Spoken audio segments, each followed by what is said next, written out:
തലസ്ഥാനത്ത് 3 ബി.ജെ.പി. നേതാക്കളെ പാർട്ടിയിൽ നിന്നും സസ്പെൻഡ് ചെയ്തു. കർഷക മോർച്ച സംസ്ഥാന സമിതി അംഗം വി.പി. ആനന്ദ്, ബി.ജെ.പി. നേമം മണ്ഡലം സെക്രട്ടറി രാജ്കുമാർ, വട്ടിയൂർക്കാവ് മണ്ഡലം മീഡിയ കൺവീനർ സുനിൽകുമാർ എന്നിവരെയാണ് സസ്പെൻഡ് ചെയ്തത്. തിരുവനന്തപുരം കോർപ്പറേഷൻ തെരഞ്ഞെടുപ്പിൽ ബി.ജെ.പി. സ്ഥാനാർത്ഥികളെ പരാജയപ്പെടുത്താൻ പരസ്യമായി പ്രവർത്തിച്ചെന്ന് കണ്ടെത്തിയതിന് പിന്നാലെയാണ് നടപടി.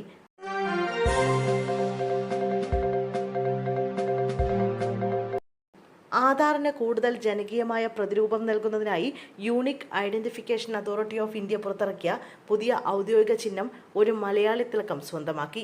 875 പേർ പങ്കെടുത്ത ദേശീയതലത്തിൽ മത്സരത്തിൽ ഒന്നാം സ്ഥാനം നേടിയത് തൃശൂർ സ്വദേശിയായ അരുൺ ഗോകുലാണ്. ഉദയ് എന്ന് പേരിട്ടിരിക്കുന്ന പുതിയ ലോഗോ തിരുവനന്തപുരത്ത് നടന്ന ചടങ്ങിൽ UIDAI ചെയർമാൻ നീലകണ്ഠ മിശ്ര പുറത്തിറക്കി.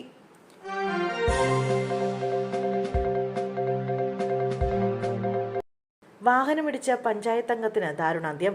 മലപ്പുറം മങ്കട പഞ്ചായത്ത് 4-ാം വാർഡംഗം നസീറ CP ആണ് മരിച്ചത്. ഇന്ന് വൈകുന്നേരമായിരുന്നു സംഭവം. ബസ് കാത്തു നിൽക്കുന്നതിനിടെ വാഹനമിടിക്കുകയായിരുന്നു.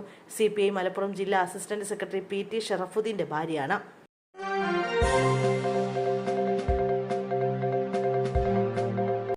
SNDP യോഗം ജനറൽ സെക്രട്ടറി വെള്ളാപ്പള്ളി നടേശനുമായുള്ള ഏറ്റുമുട്ടൽ അവസാനിപ്പിക്കാൻ CPI.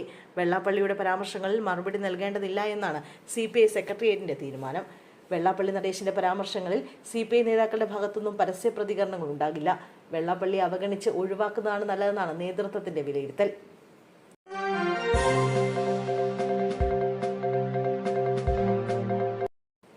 നിലമ്പൂർ മുൻ MLA PV അൻവറിനെ എൻഫോഴ്സ്മെന്റ് ഡയറക്ടറേറ്റ് ചോദ്യം ചെയ്ത് വിട്ടയച്ചു.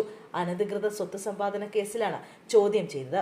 ED കൊച്ചി ഓഫീസിൽ വെച്ചായിരുന്നു ചോദ്യം ചെയ്യൽ. കേരള ഫിനാൻഷ്യൽ കോർപ്പറേഷനിലെ വായ്പാ തട്ടിപ്പ്, ആലുവയിലെ 11 ഏക്കർ ഭൂമി അനധികൃതമായി കൈവശപ്പെടുത്തൽ, അനധികൃത സ്വത്ത് വർധനവ് തുടങ്ങിയ കേസുകളാണ് അൻവറിനെതിരെ ചുമത്തിയിട്ടുള്ളത്.